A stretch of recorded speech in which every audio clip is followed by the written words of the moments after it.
நான் இப்போ உப்பு பொடி, இதில் உப்பு பொடி, வெந்தயப்பொடி, கடுகு பொடி, கடுகெல்லாம் 1 2 தான் அரைக்கணும் மிக்சியில். கடுகு பொடி வெந்தயத்தையும் 1 2 தான் அரைக்கணும். வெந்தயப்பொடி, உப்பு, மிளகாப்பொடி எல்லாத்தையும் போட்டு கலந்து வச்சுருக்கேன். இப்போ இந்த கலவையை இந்த மாங்காவை போட்டு தேவையான அளவு இந்த மாங்காவில் போட்டு நல்லா கலந்துருக்கேன். கலந்து விட்டு நல்லா பெசரி விட்டேன். அதுக்கப்புறம் கையை நல்லா சோப் போட்டு கழுவிக்கிங்க. இல்லாட்டி காரம் தேவையான அளவு போட்டேன். இப்போ 1 கிலோ மாங்காய்க்கு 300 ml நல்லெண்ணெய் விடுறேன். பச்சை எண்ணெய் தான், எதுவும் காய்ச்ச வேண்டாம், எதுவும் வறுக்க வேண்டாம், எல்லாத்தையும் பச்சையாக தான் போடணும்.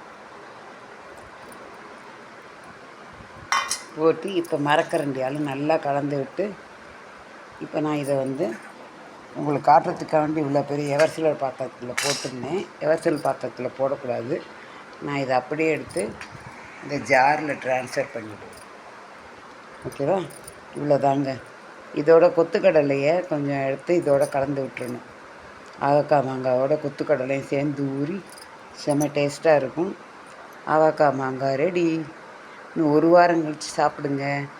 வெயிலில் வச்சு எடுங்க. இது எத்தனை நாள் ஆனாலும் கெடாது. மரக்கரண்டியை மட்டும் யூஸ் பண்ணுங்கள்.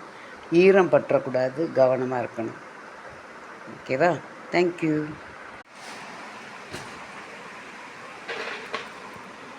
ஆவக்காய் மாங்காய் பிக்கல்ஸ் ரெடி. நல்லெண்ணெய் நிறையா விடணும். 300 ml விட்டுருக்கேன் 1 கிலோவுக்கு. எல்லாமே பச்சையாக தான் விடணும். ஆவக்காய் மாங்காய் ஊறுகாய் ரெடி. மாங்காய் குட்டியாக இருக்குன்னு பார்க்காதீங்க, செம புளிப்பாக இருக்குது.